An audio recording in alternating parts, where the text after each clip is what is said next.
There we go. This is how you know I'm a sock goon and not a speaker, because I don't know how to use them. Thank you so much for coming. Another big shout out to Tyler Costello, or how do I say his last name? Tyler C. Tyler C. Thank you for all your threat hunting. You're a fellow defender. Great work. And hopefully you guys are not tired of threat hunting, because we're going to do a little bit more. This is reacting to the Shai-Hulud NPM worm. If you were looking for AI, you're in the wrong spot. Yay. Slides are available at that QR code. We're going to go pretty fast. I do want you guys specifically to do stuff. If you're going to take notes, I suggest taking notes. I promise to give you things worth taking notes about. And it is my intention to start very accessibly for beginners and newbies, and continue to ramp up until we have something useful for every skill level.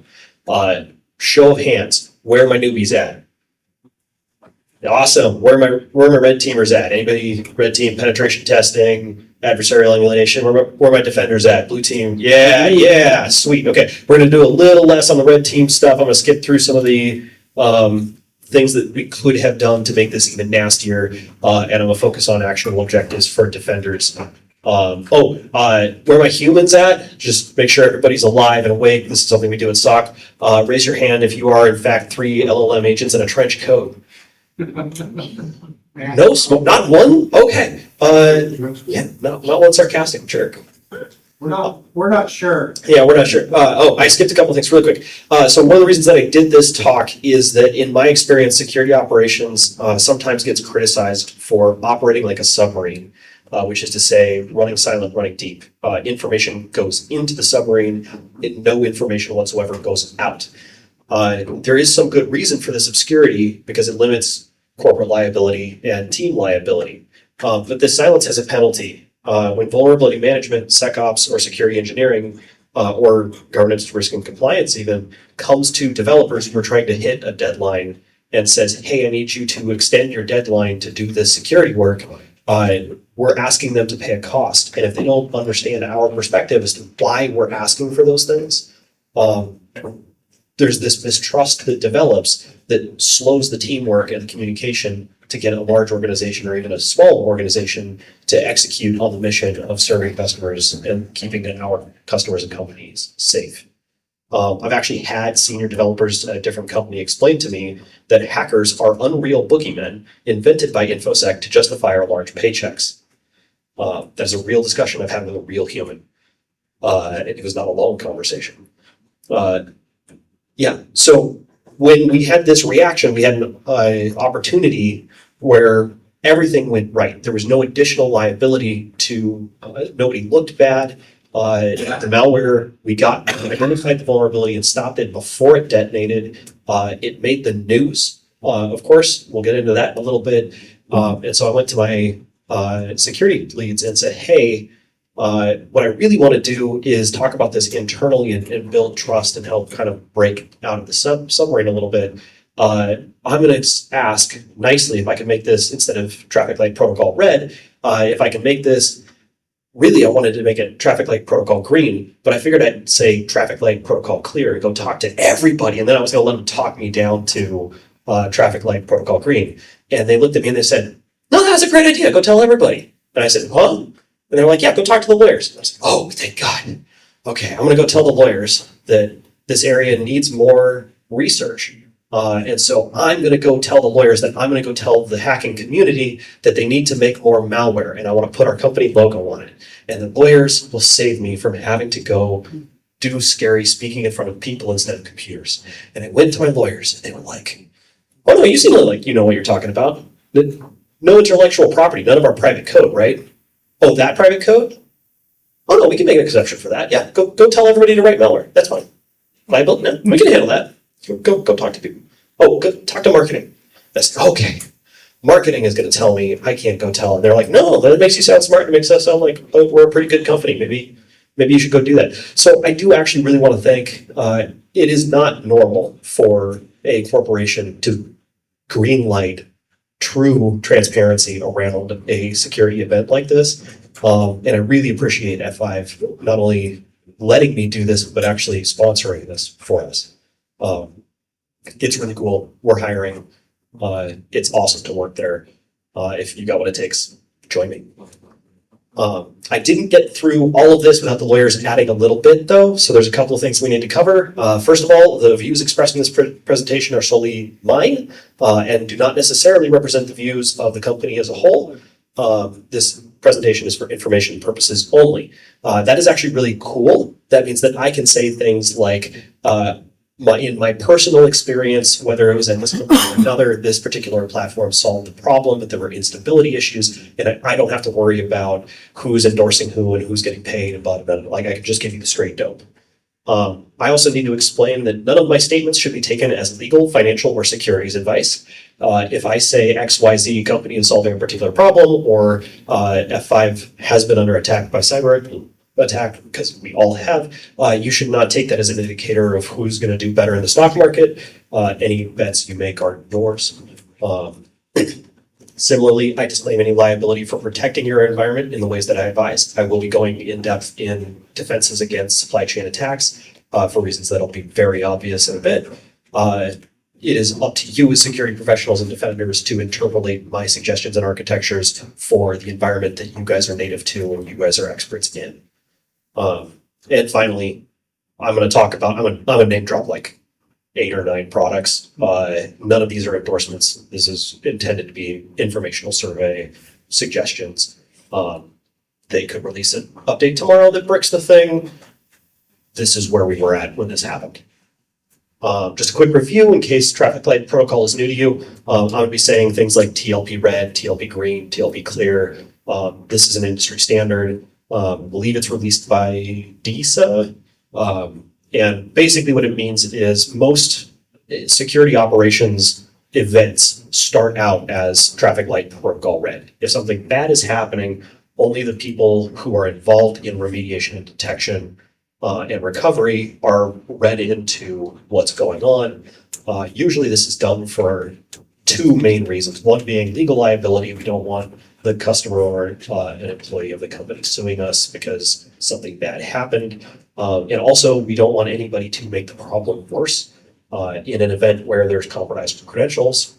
Like if you were here for the talk last hour, that malware spilled credentials in easy to access places. If you then go and discuss this with your coworkers, you lose the ability to forensically show that a bad actor was the one who then leveraged those credentials and not the developer that you then talked to. Like the insider threat skyrockets and it becomes a big problem. So that's why we do TLP red stuff. And then TLP green is things that are okay to talk about within your company or your larger organization. TLP clear is clear to talk about with the public world. So let's get a real quick brief. Who am I? Why am I talking about this? I am Michael Hedges, Igelkott. I am a senior product security AppSec engineer at F5. I work in the distributed cloud product. I actually interned with F5. I ran the AppSec R&D team at DocuSign for a little bit. I'm a Black Lodge researcher. I'm a DEF CON SOC goon. I'm actually the youth director at BSides Seattle. So hello from Seattle. It's really fun to be at one of our sister BSides. And I want to just take a moment. You guys have a really cool community here in Kansas City where you guys are very generationally dispersed. Like there are young kids here, there are students, there are young adults, there are old adults. That doesn't happen by accident, and that's not a given. That's something you guys are doing really well. Keep that up. And if I may suggest, the youth should have a program here. We need to teach the kids about CIFA before somebody else does. When I was in school, we had a week or 2 of internet safety. And when we were starting the youth program at BSides Seattle, we, of course, did some advertising in local schools, and we found that although most second graders have access to ChatGPT, there is not an hour of internet safety in the curriculum anywhere, private school or public school. Maybe you guys are doing a lot better here, but I kind of doubt it. So somebody should teach the kids not just about internet safety, but about hacking, breaking, and understanding the rules of the application and the business decisions that the programs provided to them don't have to be made that way. And that things don't always work as intended, and you shouldn't trust your users. Thank you for coming to my TED Talk. We'll get back to the real thing. I've done this for a while too. So we're going to break down Shai-Hulud. First, we're going to start on what supply chain attacks in 2026 look like, what recent history. Like, I'm not going to go break down like physical supply chain attacks in World War II or anything, but just to make sure we're all on the same page. Once we're all on the same page, we're going to pull apart the anatomy of Shai-Hulud specifically. We're going to look at specific code examples of the worm. Then I'm going to walk us through a timeline of how it went down at F5, because that's the cool fun part. And then chapter 4, I'm going to go into action items, things that you guys should go do, maybe tomorrow or maybe Monday. And then hopefully I'll leave time for questions. I have taken 2.5 hours to get this talk before, so speaker guys, feel free to give me the hook. Just so we're all on the same page, Shai-Hulud is in fact a sandworm from Frank Herbert's Dune. The idea here is that a computer worm is a self-replicating program like a virus, except that a worm is completely independent of the program that it's infected. And I would actually argue, partly because I could talk shade about the Black Hat's programming, that this is actually a misnomer, because the Shai-Hulud worm cannot propagate and cannot exist without NPM. It has to infect the node package manager, which makes it a virus and not a worm. And the person who wrote this is not as cool as they think they are. And if you have a problem with that, come explain that to me. Me and my law enforcement buddies would like to hear it. So the first thing I want to talk about is Shai-Hulud was not a surprise to anybody. I think any hacker should have a healthy disrespect for frameworks and of the in-the-box thinking that comes with them. At the same time, you still need to know your frameworks, and they're a very good place to start. You don't need to memorize or know this particular MITRE attack technique. You should know that MITRE is a framework of adversarial action. It's very helpful for making sure that you're not centering your threat hunts where you're comfortable, but you're actually looking where adversaries might be. And in this particular case, MITRE published this back in, I believe it was 2010. And when they did, they called out NPM, GitHub Actions, and that the malicious code adversaries might use would collect runtime credentials. The emphasis added is mine, but like they saw this coming. As of last writing, MITRE still has not added Shai-Hulud nor Glassworm to their examples of this attacks. And I think that somebody should go do that. It may be not the highest priority for MITRE right now, but I think you should do it. So there's also members of the hacking community and commercial industry and academics that also saw this coming. If I'm sounding cool coming off talking about this, you need to understand that I stand on the shoulder of giants. The first one I want to talk about is Assi Greenholz. Assi talked about GitHub Actions worms in BSides Las Vegas in 2023. His work is very interesting. He's a very compelling speaker. Highly recommend you go check him out if you defend an environment where you build software. And he also talked about ways of initial compromise that might not involve specifically attacking NPM, that might not involve phishing attacks or bypassing 2FA. It may have been the initial vector for Shai-Hulud specifically. More recently, Maxim Shurak talked about DEFCON 33. His supply chain attack was around S3 buckets, and it was massive. Another very interesting story, highly recommend. And then there was a security incident involving GitHub during 2023. We call it the Pastrana Hodu Actions worm after the initial GitHub repository. But this event was actually never documented academically or publicly, and that's going to become important later. And then more recently, at a little bit of self-promotion, shamelessly, BSides Seattle, Jen Gile talked about NPM account takeovers preventing the next Shai-Hulud. The recording is now available. She also did a great job. So we're going to talk a little bit about, we're going to talk about JavaScript a lot in NPM. Shai-Hulud targeted JavaScript, glass worm, not glass wing. Sorry, glass worm also targeted JavaScript, and the earlier Ossie Greenholz's GitHub Action Worm was also targeting NPM. So it would be very easy for somebody sitting and watching this to say, okay, screw JavaScript, especially if you're prone to flame wars about which language is better. And I really don't want you to take that away from my talk. That's not what this is about. This is a pattern in the industry. This could just have easily been Cargo targeting Rust, which would be particularly terrifying because a lot of the new Linux drivers are being written in Rust. This could have been NuGet targeting C#. It could have been in a bunch of the video games that you really appreciate and enjoy. This could have been Golang package, which is being used by commercial industry a lot. It's one of the things that I'm very concerned about. This could have been either etc. DNF apt. It could have been targeting Bash script. This could have been the other package manager that the minor attack framework technique talks about is pip. Very, very common. This absolutely could have been made with Java. It could have been Ruby gems. Quick show of hands. Which ones am I forgetting?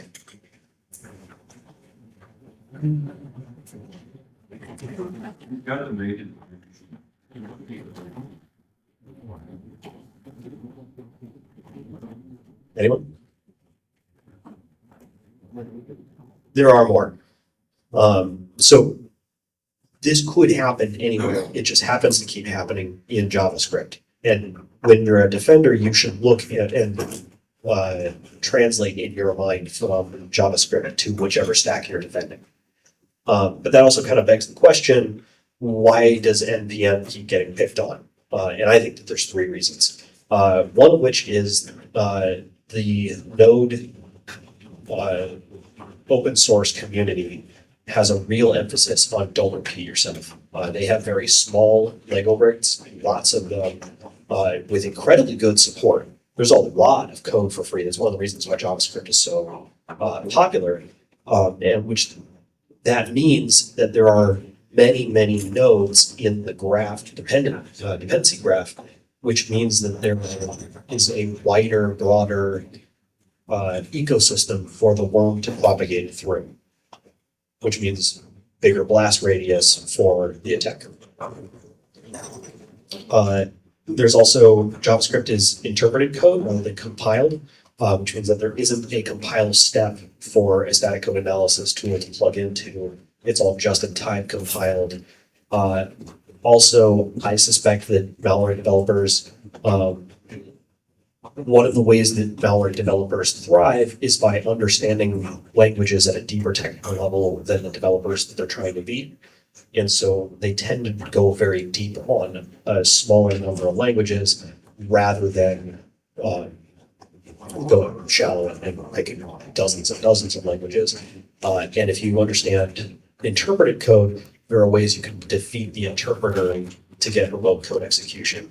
And while Shai-Hulud didn't do this specifically, I suspect that may have been a factor in the authors of Shai-Hulud and Glassworm selecting and Node as opposed to C#.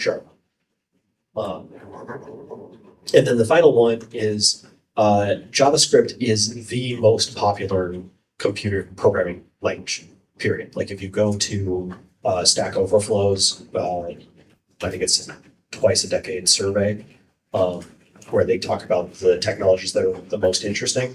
For the last 5 years, JavaScript is far and away the most sought after language.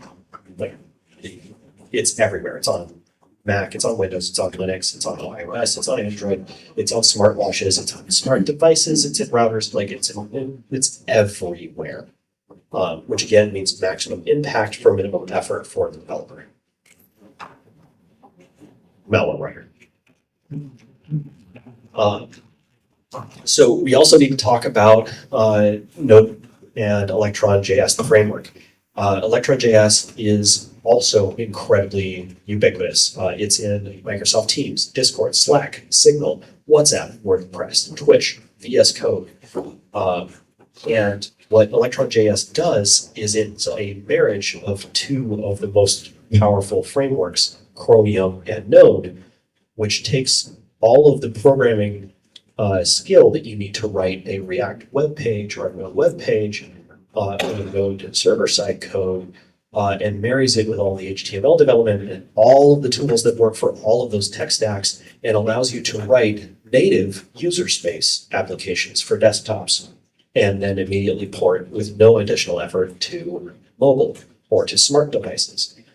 This is incredibly powerful for a business case, which is why it's got incredibly wide adoption.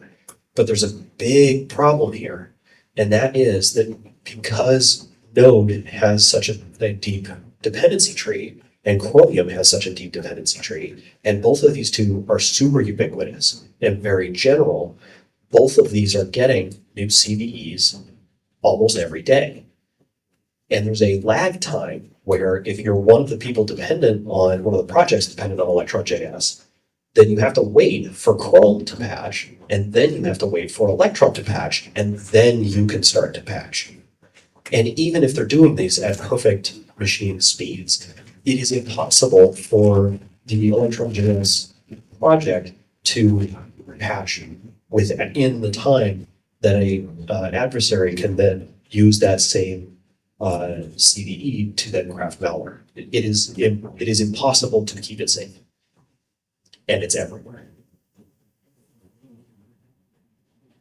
So that's kind of the state of supply chain attacks in 2026. They're everywhere. They're coming. At this point, hopefully you guys all understand. I think that a supply chain attack is coming to a stack near you. It's going to happen again.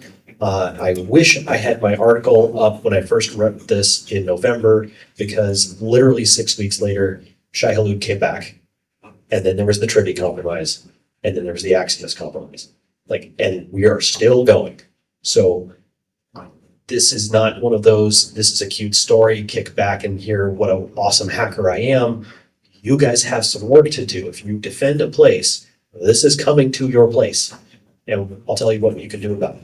If you are not defending a place, then this area needs more research, because right now the black hats are getting there first, and it is possible, we should all hope, we have home field advantage. We have a brilliant community full of talented, hardworking people. We could develop white hat malware that explores these vulnerabilities and responsibly discloses them and patches them before people get hurt.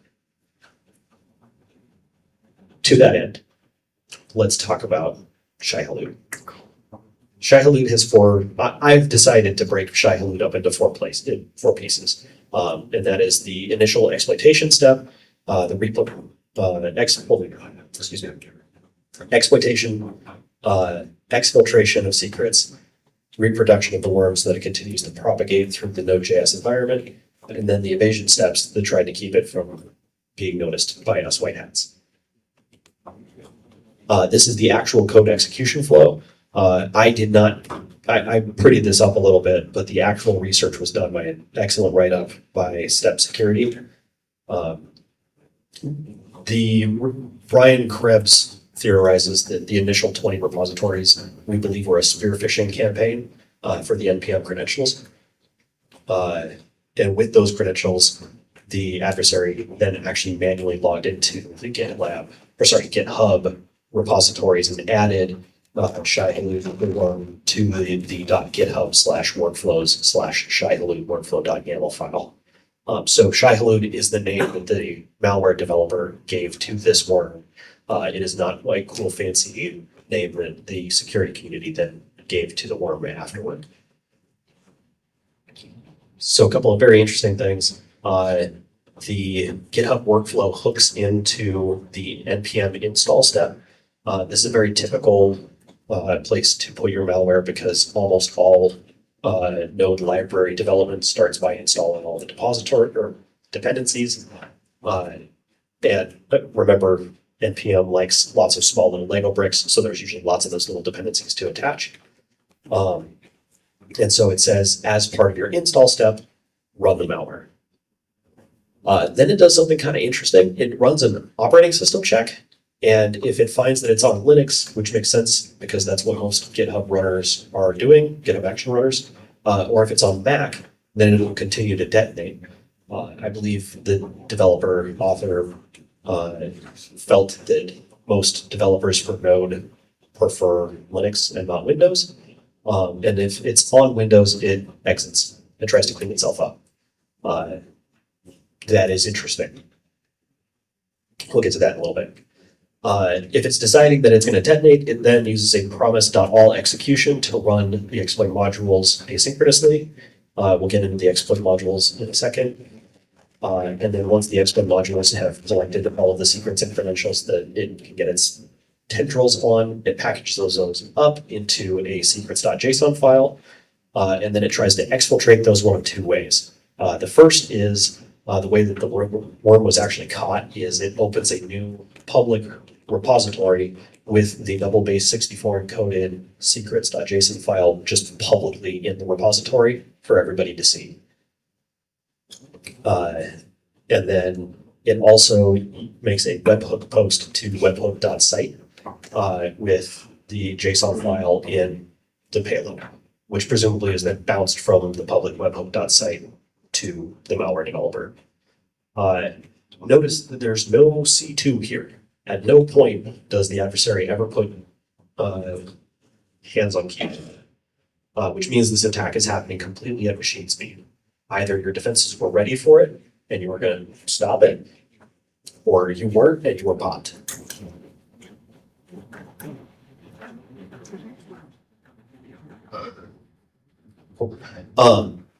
So one of the first exploitation modules is using a tool called TruffleHog. And this is the actual, I have a little laser. Oh, laser. This is the actual call that it makes. And this is not from that call. This is a human readable output of the typical output you would get from TruffleHog. What TruffleHog does is it searches, in this case, the file system for all high entropy strings, which are likely to be passwords, API keys, tokens, etc. And it has some fairly mature logic. TruffleHog's been around for a long time. To detect and validate if what it got is potentially useful and discard cruft. Like another thing that's very high entropy is hashes, like file hashes. And so it will report those.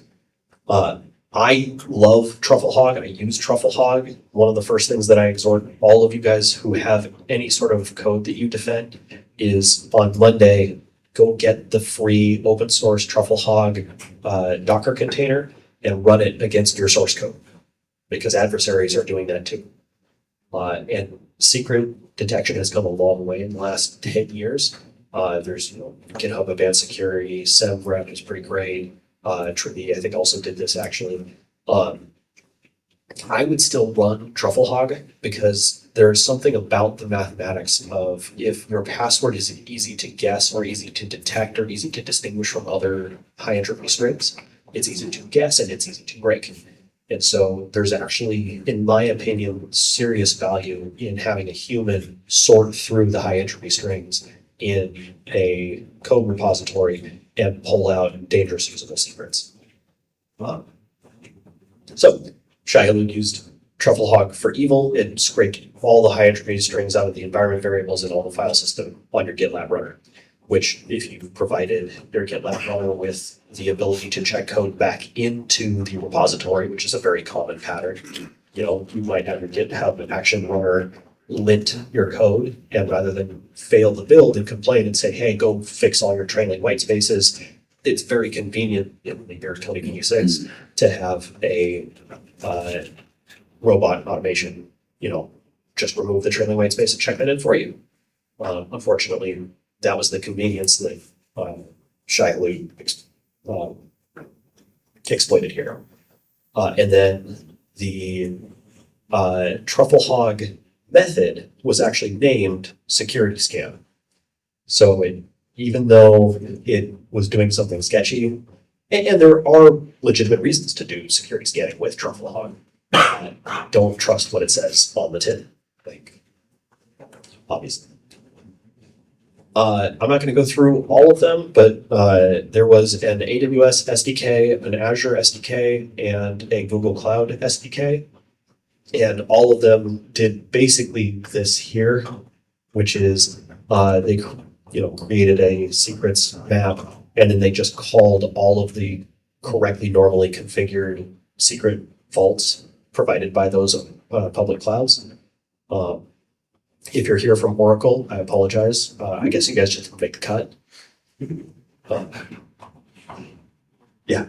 And so then it collects all of the keys that your GitLab runner might or GitHub runner has access to, so that it could pop any integrations.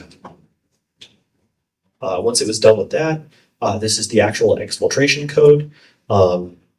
You can see it ran curl on contents. That contents is the secrets.json file, and posted it to that webhook, which was the initial reported indicator of compromise. And presumably the adversary was at the other end of that webhook, slurping up everybody's passwords. And that gave them an ability to take the passwords that from runners and jobs that didn't have the opportunity to open the GitHub repository publicly. So whether or not it had GitHub credentials, they still got the passwords.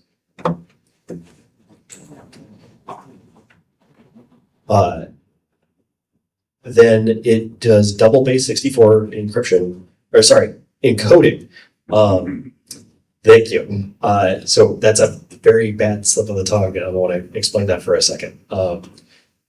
Base 64 encoding is not a trapdoor function. It has no cryptographic strength. Anybody can decode base 64 encoded, so it's only ever obfuscating the values. There is a very common misbehavior in developers who are trying to keep a secret secure, but are also trying to not go to all of the trouble of properly storing a secret in a vault, because that involves a bunch of integration and it's kind of messy. It takes extra effort. And so they'll base 64 encode it, or double base 64 encode it. That has never worked. That hasn't worked since the 90s. And pen testers for decades have been decoding base 64 secrets and getting your password.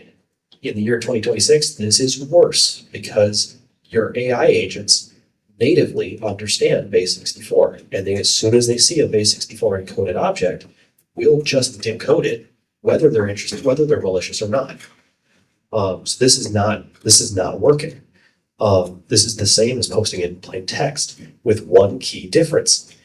GitHub Advanced Security now has credential protection and will stop you from pushing secrets into your source code in plain text. And because base 64 encoding is so common, it'll stop you from posting credentials that are base 64 encoded once. So they did it twice, and they just posted it everywhere. Step Security found more than 600 results. Now, some of these are false positives because it turns out hackers in general and open source code contributors, I guess, are more frequent readers of Doom than the average populace. And so Shai-Hulud is actually a pretty common name for things that have nothing to do with the Shai-Hulud NPM worm. But the lion's share of those 620 repositories were generated by this malware. This is also, I want to point out, one of the ways that we understand, well, this is one of the dead giveaways that the developer of Shai-Hulud is a black hat, and I will go so far as to say asshole. Because this is the opposite of responsible disclosure. This is not, you have a problem, I know where your problem is and I can help you fix it, and I'm going to tell you quietly and help you fix it before somebody gets hurt. This is, I broke you and I'm posting it publicly for anybody to use for any reason. That is a dick move that sets the hacking community back, that harms the open source developers who are committing code on their free time to make the world a better place. And what it does, the advantage, the reason, I suspect the reason behind it is this means that the malware developer now has some level of plausible deniability. If all they did was the quiet webhook and they got their credentials and got out, then if they use any of the stolen credentials, then law enforcement could hang the entire Shai-Hulud attack on them. But if they use one of the credentials that were publicly disclosed, now they can say, oh, Shai-Hulud wasn't me. I just got this one password. It was publicly available. In fact, I can argue I didn't even break CIFA because there's no expectation of privacy because all I did was use information publicly available. That legal argument I don't think would hold up, but it's a lot less risky for the adversary than if they had just quietly done it. So there are additional exfiltration techniques. I'm going to skip those for time. If you are writing malware, please come find me. We'll drink coffee and we'll talk about ways that this could have been much worse. And then this is the actual replication code, deobfuscated by Step Security. It asynchronously calls a package update.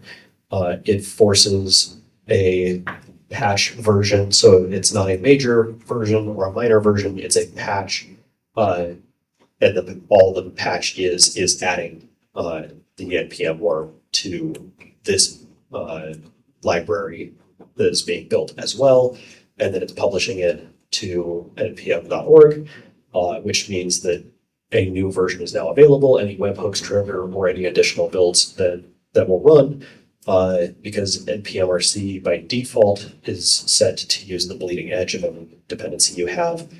The next run for all of those downstream dependencies will then also propagate the worm. So there are a couple of evasion techniques here that I found very interesting. We talked about the OS validation. One of the reasons that it might do that is as an incident responder, one of the things that I do when I find a piece of malware is I remove it from the environment that I found it on. If I found it on Linux, I move it to Windows. If I found it on Windows, I move it to Linux. We talked about the base. Not only was the secrets.json base64 encoded, but all the instructions were also base64 encoded as well, and were only decoded prior to being passed to the interpreter. So any static code analysis tools that would catch sketchy stuff would just see a base64 encoded mess and would say, well, no function calls here, so exec is, the use of exec is fine. We talked about truffle hog scan being labeled as a security scan. It had a replication limit, and I found this very interesting. If in the event that it successfully poisoned a maintainer that had more than 20 NPM packages, it would only poison the first 20. And to this day, I've given this talk a couple of times, and I still don't really know why that is.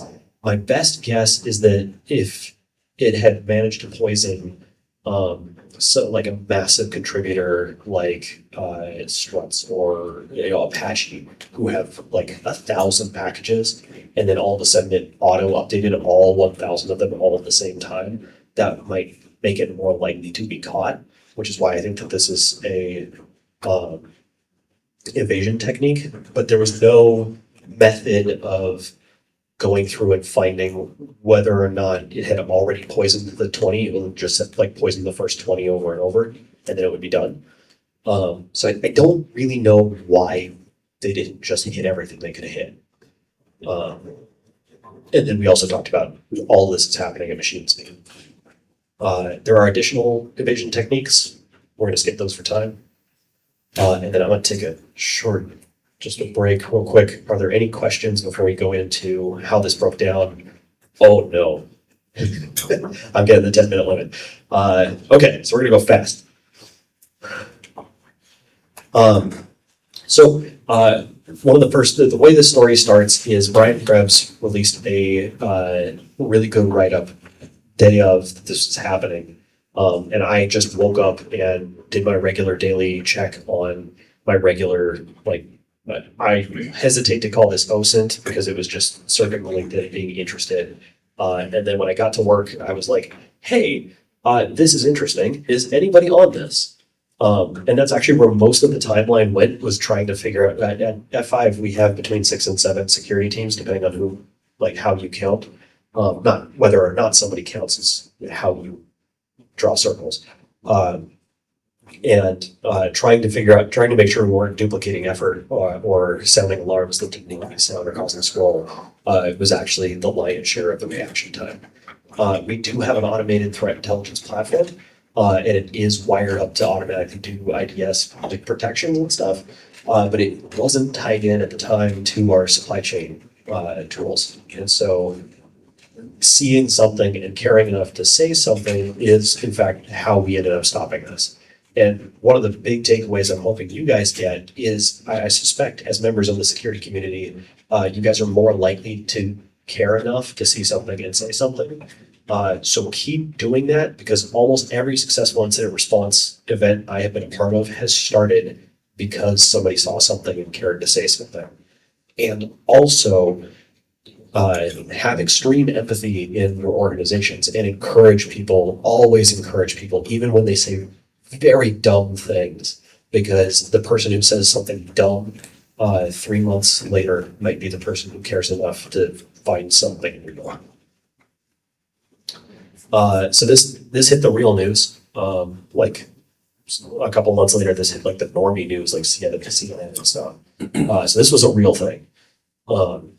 And having found it, having gotten the clear to go look for it, we started looking for write-ups, doing research and looking for IOCs. Here again is Endor Labs has a really cool write-up and some interesting stuff to say. And our research led us to this is the actual issue where Frankie47 also was just doing his regular JavaScript update stuff and found he describes it as a cryptocurrency stealer. That's not quite, I mean, he was concerned about it stealing cryptocurrency wallet credentials. It was not concerned with what credentials it just wanted everything. So I wouldn't characterize it as a cryptocurrency stealer per se. But again, this is somebody caring enough to see something and say something, and he disclosed it to the owners of and supporters and contributors of TinyColor, and that's what kicked off all of this. So we started sweeping for indicators of compromise. Tyler covered this really well last hour, which is what you don't really want to do long term is, like, we had a file hash of a specific example of the malware. We had the specific IP address, and the step write-up actually suggests sweeping for usage of curl. But the F5 platform actually uses curl built in. And so if we had alerted on that, we would have set that alert off more than 90 times a second.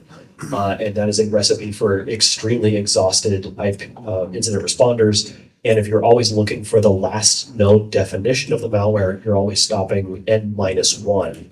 And we want to stop n+1. So we did actually do a quick sweep smoke test, just because it was very easy. We literally just entered the file hash into Splunk, and it was like hit during the timeline, or we popped by the known version, but you never stop there because otherwise you're playing security whack-a-mole. Big shout out to Ashish Kurmi, who actually did the write-up, and good job, that was very helpful. Another thing we didn't do is the day that Shai-Hulud came out, there was a very conveniently made Electron.js application called crysknife. For those of you not familiar with the books, as I wasn't, a crysknife is a knife used to kill a sandworm, and it's made from a tooth of a sandworm, blah, blah, blah, blah, blah. And so this more than 2,000 line application strongly encouraged us to put our credentials into it to see if they had been popped. And again, it was written in the same language as Shai-Hulud. So I don't actually know. We did not use this. It might be fine, but I can't do a 2,000 line code review, even with the help of AI, in order to verify whether or not this is actually just going to be like trying to put a bonfire out with a tub full of gasoline, or whether or not this was actually going to be helpful. So we didn't do that. So what we did do is what we call behavioral threat hunting and behavioral alerting. So any process that works on multiple processes and checks in multiple key vaults is not your friend. There is no valid security architecture wherein you're pulling secrets from an Azure Vault and AWS Key Manager. So we also rather than look for that specific webhook, which would not have helped us 6 weeks later when Shai-Hulud came back. We knew that we understood from doing enough threat hunts what normal behavior of our product is, and nothing in our product should be reaching out to webhook.site. So we just blocked that entire domain outbound and alerted if something tried to do that. And we also looked for, I'm not sure why that says nbaf. One of the stories that one of my mentors told me very early in my career and was very helpful for me that I hope to pass on to you guys is apocryphally, Lockheed Martin was trying to sell the B-2 Spirit bomber to the U.S. Air Force. And there was a big briefing and all the top brass was there. And they were going over all of the amazing engineering. It really is a miracle of engineering. And they get to the part of the show where they talk about the radar signature of the B-2, which even though it is a massive metal airplane, it has the radar signature of a duck. And the brass were all really impressed and they all clapped and but there was one guy in the back who was just completely unimpressed. And they all turned to him and they're like, okay, well, come on, man, like this is really cool. How can you not be impressed? And he shrugs and he goes, well, I'm just gonna shoot down the duck that's going Mach 2. And so a lot of security works like that. Ignore what it says. I know Trufflehog says it's a security scan, but if the process from Trufflehog is also checking KMS and Azure, like it's not your friend. Shoot it down. We did some code review at scale during the event. It's incredibly useful, I think. So we did this in Python because the malware was in Node.js. So very much like switching from Linux to Windows or vice versa. If you're searching for malware or writing code that's going to interact with an adversary, switch languages, so it's a little harder for their tooling to pick you up. I have found that scripting during an incident is very common. I have some reservations about using generative LLM. The last thing I need is a hallucination in the middle of an investigation when we're trying to reestablish trust. A hallucination breaks it. However, when we vibe coded very small, very easily auditable bits of code, we have found that to be extremely helpful in security events. And that's very helpful for retrieving evidence. You should not, while you're reacting to an incident, you should not make the assumption that your evidence is going to be there even in 30 minutes. So grab everything you can while you can. This is the actual code that we used to hunt through our environment for Shai-Hulud. It's intentionally simple because it's very deterministic. We know we didn't miss anything. And then the short-term solution is version pinning. This is actually what the Node.js community suggested.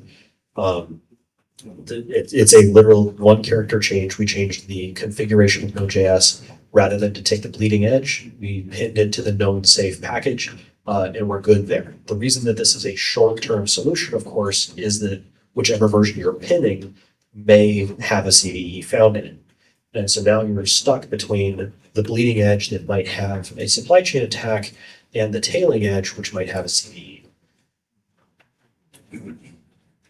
I want to acknowledge this story should not make it sound like I did this on my own at all. I had help both from the security team and the development team. I'm not going to talk about people's names publicly, but I work together with very smart people, and it's really fun. Common pitfall solutions. I'm actually going to skip these because we're running low on time and I want to get to long-term solutions. I don't think a cool-off period alone is enough. I don't think that vendoring your code is a good idea. What I do suggest is that you sign your builds and check your signatures, because if you sign your builds, it's very hard for somebody else to forge malware into your builds. If they spearfish your credentials or if they do a subdomain takeover, you still have a problem, but it's going to raise the minimum bar for compromising your packages. And then I strongly recommend caching your dependencies in a repository and scanning those prior to serving them out of your cache. And so most of my defenses revolve around that. Since I've got less than 5 minutes left to go, I will say really quickly, I'm going to use the example of JFrog and X-Ray and Artifactory. Sonatype Nexus does this at enterprise scale. And then if you don't have enterprise money to throw around at the problem, which if you're at an enterprise, you absolutely should, because I guarantee you guys you're using third-party software at scale, and you need to be able to treat this problem. It's going to cause enough damage, and the likelihood is there. But if you're at a smaller company, there's the open source tool Pulp. And the difference there is you're going to have to, what you're saving in licensing, you're going to have to pay for in sweat equity. Pulp doesn't have a scanner. You're going to have to build and automate that yourself, probably in Python. So what happens is either your developer's laptop is going to have this CI/CD runner. I'm using GitLab here because GitLab is something we use at F5. It could just as easily be GitHub or Gitee or Bitbucket, whatever your CI/CD runner is here. And rather than having it go directly to the public internet to pull down and trust whatever you're going to get, which might have that supply chain attack, it's going to go to your cache. And if your cache has seen this before and has scanned it, knows it's safe, your cache is actually going to reply much faster and cheaper than the public internet would. If it hasn't seen that before, it's going to reach out to the public on your runner's behalf. It's going to pull it down. It's going to trigger a scan, which means the first time you get a dependency, it will be much slower than just getting it from the public internet. But every time thereafter, it's a cache. Every time thereafter, it's much faster. And the truth is, you guys don't update your dependencies more often than you update your code. And so in addition to providing additional security, this is actually a long-term cost-saving measure, especially if you're building a cloud environment where you're paying for all this traffic. And then what you as a security team do is you deploy or leverage some dependency scanner that pulls in the scanner and does whatever security assurance you want to do on it. If you have to implement this yourself, opensourcemalware.com is a fantastic API that I want to plug that will check for known malware or suspicious behavior. And of course, VirusTotal has an API that will just scan it with every virus scanner known to man, and it does it pretty quick. So do that. There's also out-of-the-box solutions for build signing, both for open source, free options, or enterprise grade. Use the one that's appropriate. There's also Safe Chain by Aikido and Supply Chain Firewall. If you're a tiny team of like 6 people, the downside with these tools is they live in your command line, and you can always accidentally just go back to the old NPM.js and load it. But if you can trust your team to use Safe Chain or Supply Chain Firewall, you don't have to host anything, you don't have to maintain anything. So for very small teams, I recommend that. And with that, I'm out of time.